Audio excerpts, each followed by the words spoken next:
Hi friends, நம்ம விஜய் மல்லி ஸ்டோரியில் மல்லி ஒரே கல்லில் 3 மாங்க அடிப்பாங்க அப்படிங்கிற மாதிரி தான் நம்ம நினச்சிட்டு இருந்தோம். ஸோ இப்போ பார்த்தீங்க அப்படின்னா அவங்க கல் அடிக்காததுனால இப்போ அவங்களுக்கு 3 பேர் 3 விதத்தில் 3 பக்கமாக பிரிஞ்சு போகிற மாதிரி ஒரு விஷயங்கள் தான் நடந்திருக்கு அப்படின்னே சொல்லலாம்.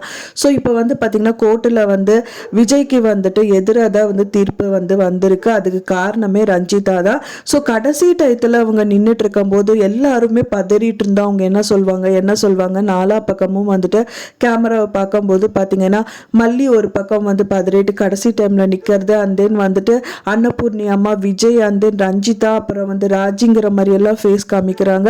ஸோ ஃபைனலாக பார்த்தீங்கன்னா விஜய் மாமா தான் அக்காவை கொலை பண்ண நினைச்சாங்க அப்படிங்கிற மாதிரி பிடிச்சி தள்ளி விட்டாங்கிற மாதிரி எல்லாம் ரஞ்சிதா சொன்னாங்க. ஸோ தீர்ப்பு பார்த்தீங்க அப்படின்னா விஜய்க்கு சாதகமாக முடியாததுனால போலீஸும் அரெஸ்ட் பண்ணிட்டாங்க விஜய் அப்படின்னே சொல்லலாம். ஸோ 2வது கட்டத்தை நோக்கி போயிட்டு இருக்கு. அடுத்ததாக பார்த்தீங்கன்னா விஜய்க்கு அவங்க தரப்புல வக்கீல் இல்லை அப்படிங்கிறதுனால அவர் ஒரு வக்கீலை வச்சு வாதாடணும். ஸோ அதுக்கு டைம் கொடுங்கன்னு சொல்லி கேட்டிருக்காரு. ஸோ என்னதான் அவர் டைம் கேட்டாலும் இப்போ இருக்கிற சூழ்நிலையில விஜய் தான் கொலை பண்ணாருன்னு ரஞ்சிதா சொன்னதுனால அவர் பார்த்தீங்க அப்படின்னா போலீஸ்ல அரெஸ்ட் ஆகிறது மட்டும் இல்லாமல் அதில் போலீஸ் கஸ்டடிக்கு கூட்டிட்டும் போயிட்டாங்க. அது மட்டும் இல்லாமல் பார்த்தீங்கன்னா மல்லி ஒரு பக்கம், அண்ட் தென் வெண்பா ஒரு பக்கம், விஜய் ஒரு பக்கம் போயிட்டாங்க. விஜய் பார்த்தீங்கன்னா போலீஸ் ஸ்டேஷன்லையும், மல்லி பார்த்தீங்க அப்படின்னா அன்னபூர்ணி அம்மாவை மீட் பண்ணுறக்கும் முடியாமல் ரொம்ப வேதனையான நிலைமையில தள்ளப்பட்டிருக்காங்க. ஏன்னா அன்னபூர்ணி அம்மா மல்லி ஏற்றுக்கவே இல்லை. கடைசி டைமில் கூட இந்த பிள்ளை இப்போ நின்றுட்டு இருக்காளே அப்படிங்கிற மாதிரி அவங்கள பிடிச்சி பயங்கரமாக திட்டிட்டு வீட்டுக்கு போயிடுறாங்க. அண்ட் தென் வெண்பாவை பார்த்தீங்க அப்படின்னா அவங்க கதிரேஷன் தாத்தா கூட்டிகிட்டு போயிடுறாங்க. ஸோ இந்த மாதிரி விஷயங்கள் 3 பேர் 3 விதத்தில் 3 பக்கமாக பிரிஞ்சு போயிடுறாங்க. ஸோ இதை பார்க்கும்போது ரொம்பவே சங்கட்டமாக இருக்குது அப்படின்னே சொல்லலாம். விஜய் பார்த்தீங்கன்னா என்னதான் அவர் ஜெயிலுக்கே போனாலும் வெண்பாவாவது நல்லா இருக்கணும், அன்னபூர்ணி அம்மா கூட இருப்பாங்க அப்படிங்கிற மாதிரி நினச்சிட்டு இருந்தாரு. ஃபைனலாக பார்த்தீங்கன்னா அந்த கதிரேஷன் கூட்டிகிட்டு போனது அவரால் ரொம்பவே பொறுக்கவே முடியல அப்படின்னே சொல்லலாம். அந்த குழந்தையும் அங்கே போயிட்டு டாடா டாடான்னு தான் உட்காந்துட்டு இருக்கு. அண்ட் தென் மல்லி ஒரு பக்கம் பார்த்தீங்கன்னா அன்னபூர்ணி அம்மா வீட்டுக்கு கூட போக முடியாத சூழ்நிலையில் தள்ளப்படுறாங்க. ஸோ அப்படி இருந்தும் மல்லி அவங்க வீட்டுக்கு போக தான் செய்கிறாங்க. அதுக்கு முன்னாடியே ரஞ்சிதா அண்ட் ராஜியை பார்த்து ஒரு மிரட்டிட்டு தான் வராங்க. ஸோ அந்த கெரோசின் கேனை ஊத்துறது, அண்ட் தென் நான் கொளுத்திடுவேன்னு சொல்றது அப்படிங்கிற மாதிரியெல்லாம் தான் காமிச்சிட்டு இருக்காங்க. ஸோ அதுதான் அடுத்த எபிசோட்ல காமிக்க இருக்காங்க என்னதான் அவங்க பண்ணுவாங்க அப்படின்னு சொல்லிட்டு. அண்ட் தென் பார்த்தீங்கன்னா அன்னபூர்ணி அம்மா வீட்டுக்கு வராங்க. அன்னபூர்ணி அம்மா அவங்களுக்கு ஏற்றுக்கவே இல்லை.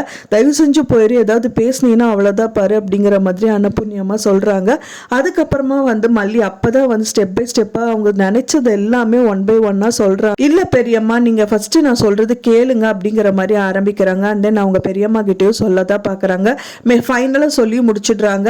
இப்போ நான் இப்போ மெயினா நான் டைவர்ஸ்க்கு சைன் பண்றது காரணமே ராஜிதா அப்படிங்கிற மாதிரி சொல்றாங்க. அதை பார்த்தவொடனே அன்னபூர்ணியம்மா ரொம்பவே திகச்சு போயிடுறாங்க. என்ன நடந்தது, எது நடந்தது அப்படிங்கிறதே அவங்களுக்கு தெரியாம இருக்கு. ஸோ அது எல்லாமே நீ படிப்படியா எக்ஸ்பிளைன் பண்ணுவாங்க அப்படின்னு தான் எதிர்பார்க்கப்படுது. இன்னொரு பக்கமா பார்த்தீங்கன்னா அந்த குழந்தைக்கு பார்த்தீங்கன்னா கதிரேஷன் வீட்டில் இருக்கு. அந்த வெண்பாக்கு அவங்க இடியாப்பம் கொடுக்குறாங்க. எனக்கு எதுவுமே வேண்டாம் அப்படின்னு பிடிச்சி தள்ளி விட்டுட்டு அந்த குழந்தை அழுதுட்டே இருக்கு அப்படிங்கிற மாதிரி எல்லாம் ஒரு சீன் கிரியேட் பண்றாங்க. அது மட்டும் இல்லாம ஜெயில இருக்கிற விஜய் பார்த்தீங்கன்னா நம்ம வெண்பா பக்கத்திலே உட்கார்ந்து அழுதுட்டு இருக்கிற மாதிரியும் அவங்களோட சாப்பாடை ஊட்டி விடுற மாதிரியும் எல்லாம் எபிசோட்ல காமிக்க இருக்காங்க. ஸோ இந்த மாதிரி அவங்க காமிக்கும் போதே ரொம்பவே சங்கட்டமான ஒரு சூழ்நிலையில இருக்கு. மல்லி என்ன பண்ணியிருக்கணும் அப்படின்னா சாமி தான் கும்பிட்டாங்க, ஓகே எல்லாமே ஓகே தான். பட் ஆனால் அவங்களுக்கான சாட்சியை அவங்க ரெடி பண்ணியிருந்தாங்க அப்படின்னா ரொம்பவே சூப்பராக இருந்திருக்கும். பட் ஆனால் கடைசி டயத்தில் ஒன்றுமே இல்லாமல் அவங்கள நம்பினாங்க. கடவுள் அப்போவே சொல்கிறாங்க மனுஷங்களை நம்பாதீங்க அப்படின்னு சொல்லிட்டு கடவுளை மட்டும்தான் நம்பணும்னு சொல்லிட்டு அந்த வயசானவரும் சொல்கிறாரு. ஸோ அதனால கொஞ்சம் ப்ரிப்பேர்டாக இருந்திருந்தா நல்லா இருக்கும் அப்படின்னு தான் எதிர்பார்க்கப்படுது. ஸோ அது இப்போ பண்ணலைனாலும் 2வது கட்டத்தில் மறுபடியும் அவங்க விஜய் கோர்ட்டுக்கு கூட்டிட்டு வருவாங்க. ஸோ அப்பவாவது இன்னொரு வக்கீல் மூலியமா வச்சு அவங்களோட தரப்புல ஏதாவது ஒரு சாட்சிகள் வச்சு வாதாடுனா 100% விஜய் வெளியில கொண்டு வந்துடலாம். ஸோ இதுக்கும் மல்லி கையில தான் இருக்கு அப்படின்னே சொல்லலாம். ஏன்னா இப்போ மல்லி அன்னபூர்ணி அம்மா கிட்ட சொல்ல ஆரம்பிச்சுட்டாங்க. கண்டிப்பா அன்னபூர்ணி அம்மா கிட்ட எல்லாமே சொல்லிடுவாங்க. அதுக்கப்புறமா அன்னபூர்ணி அம்மா அண்ட் தென் மல்லி அண்ட் தென் அரவிந்தும் கை சேர்ந்து 3 பேருமா இந்த விஷயத்துல ஈடுபட்டு அண்ட் தென் இதுக்கான சாட்சி சாட்சிகள் ஏதாவது வந்து சேகரித்து அது வந்து கொண்டு போய் கோர்ட்டில் சப்மிட் பண்ணுறது மூலிமா விஜய் வெளியில் வரக்கு சான்சஸ் நிறையாவே இருக்கு.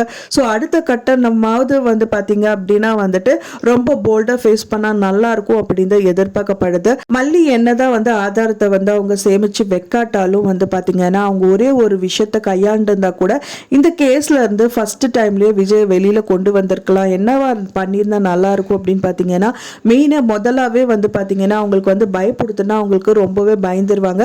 கோர்ட்ல வந்து பார்த்தீங்கன்னா ரஞ்சிதா சாட்சி சொல்றதுக்கு முன்னாடி கொஞ்ச நேரம் யோசிச்சாங்க. விஜய் மாமா பத்தி ஐயோ பயந்துட்டு பதறிட்டு நின்றுட்டு இருக்காங்க. அப்பதான் வந்து அவங்க தரப்புல வக்கீல் வந்து பார்த்தீங்கன்னா நீ சொல்ற நீ வந்து கதிரேஷனுக்கு வந்து எதிராக வந்து சாட்சி சொல்லிட்டீங்க அப்படின்னா உன்னை இந்த இடத்துல கொன்றுவாரு அப்படிங்கிற மாதிரி சொன்னனாலதான் பயந்துட்டு கதிரேஷனுக்கு வந்து நல்ல விதமா தீர்ப்பு கொடுக்கணும் அப்படின்னு சொல்லிட்டு அவங்க விஜய் மாமா கூட பார்க்காம அவங்கள வந்துட்டு காமிச்சு கொடுத்துட்டாங்க. அவங்க தான் வந்துட்டு அவங்க அக்காவை கொலை பண்ணாங்க அப்படிங்கிற மாதிரி சொல்லிடுறாங்க. ஆனா வந்து அந்த டயத்துல மல்லி வந்து பாத்தீங்க அப்படின்னா ஏதாவது ஒரு விஷயங்கள் ஒன்னா கத்தியோ இல்ல துப்பாக்கியோ வச்சுட்டு இப்ப விஜய மாட்டி குடிக்கிற மாதிரி ஏதாவது ஒரு விஷயங்கள் சொன்ன அப்படின்னா நான் உன்னை கொன்றுவேன் அப்படின்னு சொல்லி மிரட்டதா கூட இருக்கலாம். ஸோ இந்த மாதிரி கூட பண்ணி அவங்களுக்கு வந்து இந்த விஷயங்கள் பொய்யான தகவலை வந்து கோர்ட்ல சப்மிட் பண்ணாம இருக்கிறதுக்கு இவங்க ஏதாவது பண்ணிருக்கலாம் அப்படின்னு தான் எதிர்பார்க்கப்படுது. பட் ஆனா அவங்க பண்ணல. ஸோ அதனாலேயே வந்து பாத்தீங்கன்னா விஜய் வந்து ஜெயிலுக்கு போற மாதிரி ஆயிடுச்சு. ஆனா ரெண்டாவது கட்டத்திலேயாவது வந்து மல்லி போல்டா ஃபேஸ் பண்ணணும்.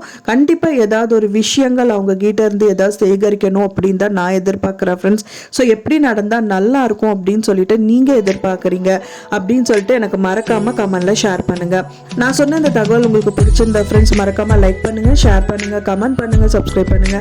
மேலும் இன்னொரு மல்லி சீரியல் அப்டேட்டோட நெக்ஸ்ட் மீட் பண்றேன். தேங்க்ஸ் ஃபார் வாட்சிங் மை வீடியோ ஃப்ரெண்ட்ஸ். நெக்ஸ்ட் வீடியோல பார்க்கலாம்.